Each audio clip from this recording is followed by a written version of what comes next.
సింహ, legend మరియు blockbuster అఖండ తర్వాత బాలకృష్ణ మరియు బోయపాటి శ్రీను కలయికలో 4వ సినిమా. విడుదల తేదీపై గందరగోళం తర్వాత చివరికి థియేటర్లలో దూసుకొచ్చింది. అవును, మాస్ ఫ్రెంజి మళ్లీ వచ్చింది, కానీ కొంతగా వాకనే. అఖండ 2 మొదటి సినిమా ముగిసిన చోటే సరిగ్గా మొదలవుతుంది.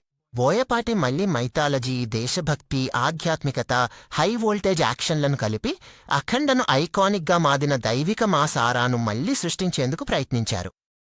మహాకుంభమేళా సందర్భంగా టిబెటన్ ఆర్మీ బయోవార్ దాడిని ప్రారంభించడం కథను ముందుకు నడిపిస్తుంది. భారత ప్రభుత్వం స్పందించేందుకు ప్రయత్నిస్తుంది. ప్రధానమంత్రి డిఆర్డీఓని ప్రతీకారం తయారు చేయమని నియమిస్తారు. ఇక్కడ జనని ప్రవేశిస్తుంది. హర్షాలి మల్హోత్రా పోషించిన యువ శాస్త్రవేత్త. ఆమె విజయవంతంగా మందును తయారుచేస్తుంది. కానీ ఆమె విజయాన్ని సాధించడం వల్ల ఆమె ప్రాణాలకు ప్రమాదం ఏర్పడుతుంది. ఇదే ఆవేశంతో అఖండుడు తిరిగి దేవతాకోపంతో వచ్చి ఆమెను రక్షించేందుకు, తన ముందు ఇచ్చిన హామీని నెరవేర్చేందుకు లేచిపోతాడు. బాలకృష్ణ పూర్తి రుద్రరూపంలో కనిపించే ప్రతి సన్నివేశంలో సినిమా మెరిసిపోతుంది. మంత్రోచ్చారణలు, శక్తివంతమైన డైలాగులు, బోయపాటి మార్క్ ఎలివేషన్ షాట్లు అన్నీ బాగా పనిచేస్తాయి. అయితే ఆవేశం అంతటా స్థిరంగా ఉండదు.